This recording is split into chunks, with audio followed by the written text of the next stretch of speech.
Welcome back to Furuno Connections. Today we continue on with our radar shootout. We're going to take the skiff out and we're going to run it to different distances within the channel. We're going to see which radar is able to separate the boat from the land itself. It's a pretty amazing feat because we're talking really close quarters here. You're not going to want to miss this, so let's get started.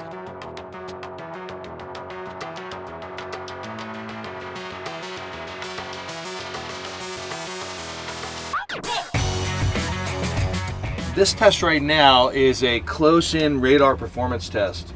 We're in the mangroves on the south side of Key Marathon, and we're looking at the radars and how close we can get to the for targets to get in between the mangroves and still see them. So right now you can see that our radar is set up to be able to watch that 17-foot skiff come back. And when he is pretty much in the middle, we can separate him, or maybe off to the side a little bit. But it's really tight, and this is a really good test for close-in radar target discrimination and target separation performance. Seeing him cross right there. Yep, so as he's coming back.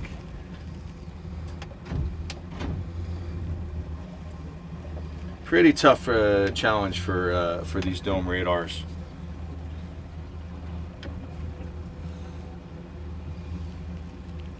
You just see that bump coming at us right there? Yep, that's him.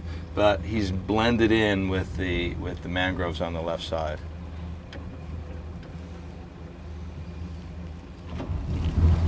So there he is right there. Just start to separate. Yeah. Boom. Right there.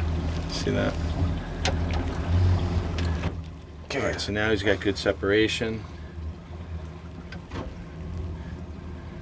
That's about 20 feet off the mangroves right there. Yeah. So that's him 20 feet off. Kind of blends a little bit there, but got separation right there, not bad. Yeah, you can see him. Yeah.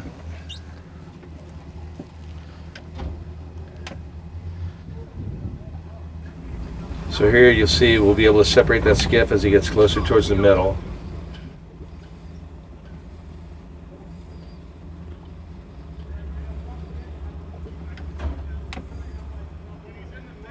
So we have a really good shot of him coming in.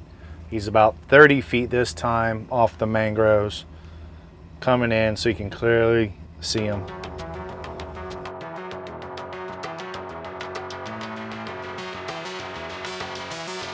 All right, Cam, we just got out of Boot Key Harbor.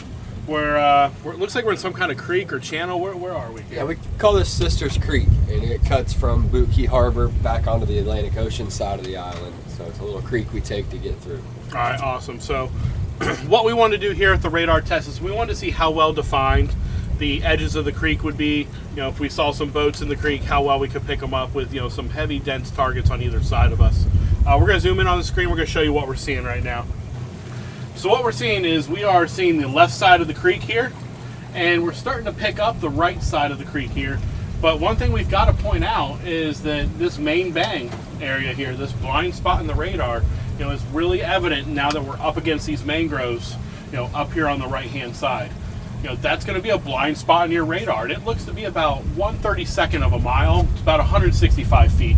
So, Cam, knowing that, you know, as much as you run, and much as you're running tonight, if you knew you had about a 165-foot blind spot in your radar, is that something you feel comfortable navigating around with? Not at night. Definitely not. No, Okay. I mean, that's the difference between seeing a channel marker if you're on plane kind of moving and not seeing the channel marker, which could be bad. So. Yeah, that'd be a bad day in a channel marker. Definitely not. I don't think Captain Jack would like that phone call very He much. wouldn't enjoy that one at all. So, all right. So yeah, this is you know, definitely just a good example of what the main bang does, and you know, how it can affect your radar view. Our radar is running on 1/16 of a nautical mile. We're in harbor mode. So the skiff is running right down the middle. We are able to see him run right here down the middle, right in front of us. What we're looking to do is we're going to see him, you know, make a turn and have him come down one of the edges.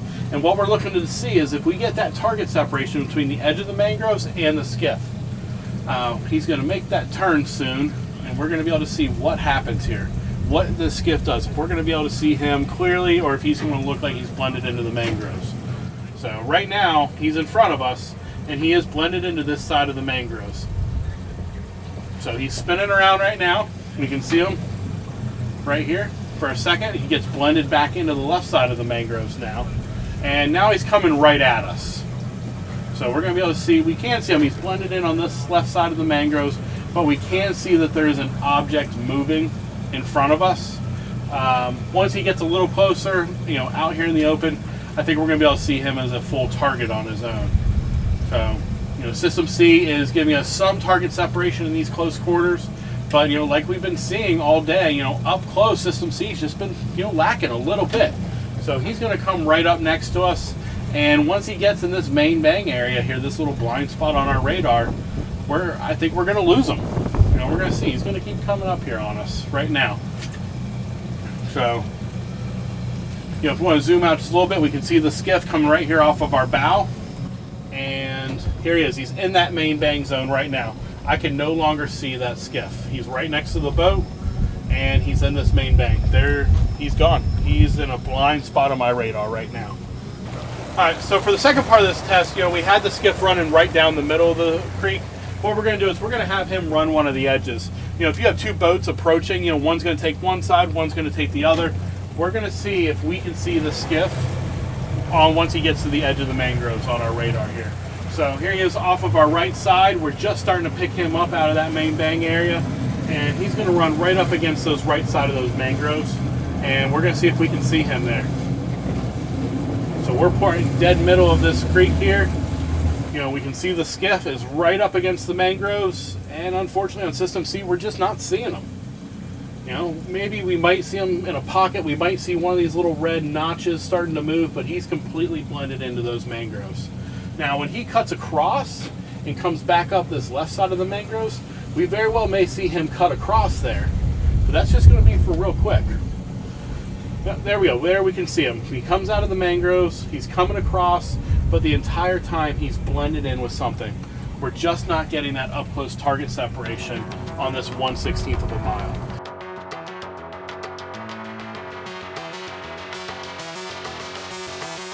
One of the things I wanted to point out, guys, is we're getting ready to send Austin away. I was taking a closer look at the radar screen, and remember I mentioned it is a nice tight channel, but if we have you take a look at the screen as well, what I noticed is all of these little items sticking off of land, so this is land, what mangroves, these are all boats, okay, and they're boats that are anchored out, and we're not separating from land, even though they're all on anchor, okay, and we're not showing any target clarity between them. We can see that, you know, it's a bump out, but if we were navigating here where we couldn't physically see the boats, we would not know that's a boat anchored out in channel. There would just be no way of knowing. And just to let everybody know, this unit is not on default mode.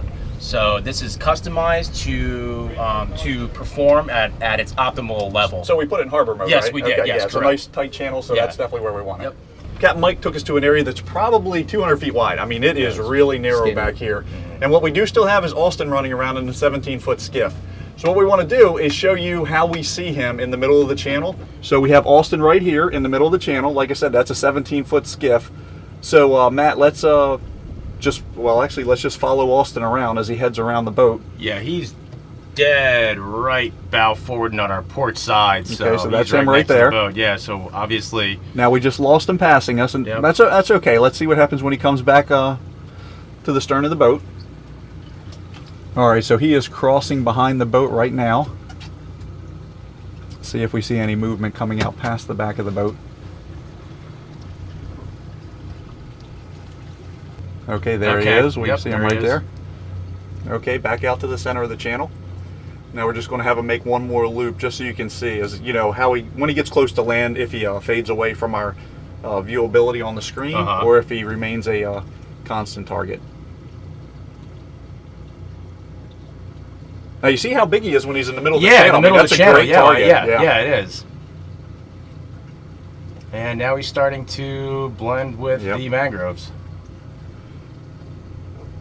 So, you know, just to let you guys know, the whole purpose of this test is, you know, when you're running around and you're using a radar, you want great target separation, and it doesn't matter if the target separation is other boats or the target separation is another boat you're watching and land.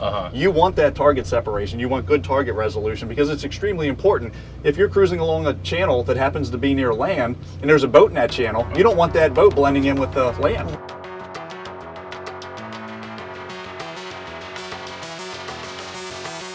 So right now we've got it set on a 16 nautical mile, 16th of a nautical mile range. The channel's looking pretty good. I don't pick up Austin yet because I think he's still in our main bang. Now he should be emerging. See, there he is right there. You can just separate him from the shoreline. He's moving real close, that target right there.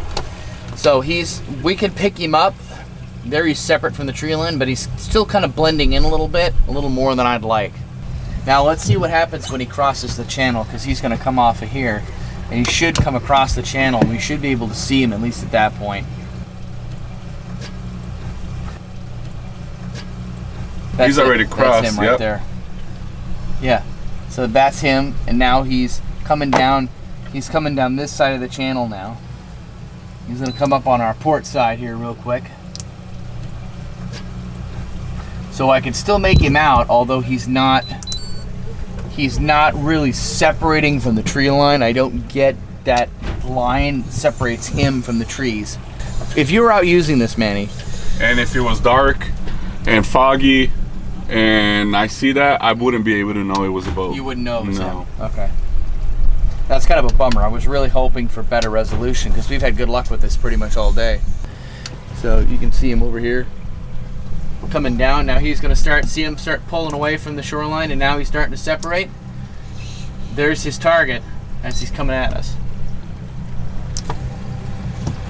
Now he's reading a nice big target right there.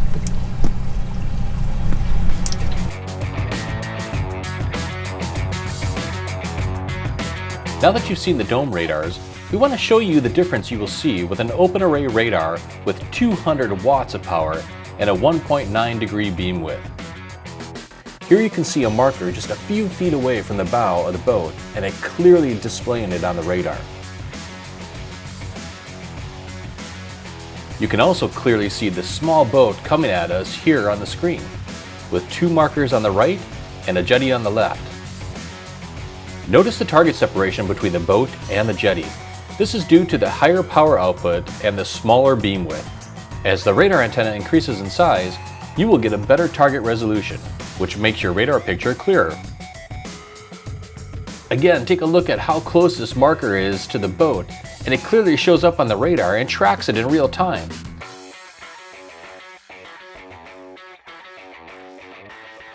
But the NXT radar is so precise that it is even picking up small targets just above the water. Look at this rock, tree, and jetty.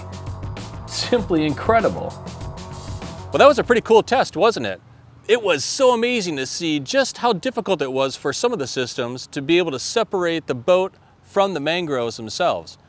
When the skiff was 10 feet from the mangroves, TCT3, System A, and System B were showing movement of the target, but mostly blended into the mangroves. System C did not show any targets. The skiff moved to 20 feet from the mangroves, and TCT3 was getting pretty good target separation, while the other 3 systems were showing it as a target, but still mostly blended in with the mangroves. Finally, when the skiff was 30 feet from the mangroves, all 4 systems were able to fully separate the target. But that wasn't an easy test because that channel really was narrow. Coming up next, we take the boats offshore where we take a look at long-range performance. This is going to be a good test to see just how far each of the radars are able to detect a small target like a 17-foot skiff out on the water. So make sure you tune in to the next episode of Furuno Connections. Thanks for watching. If you enjoyed this video, make sure you like, subscribe, and click on the bell below to get notifications for the next time we release new videos. Thanks a lot, and we'll see you next time.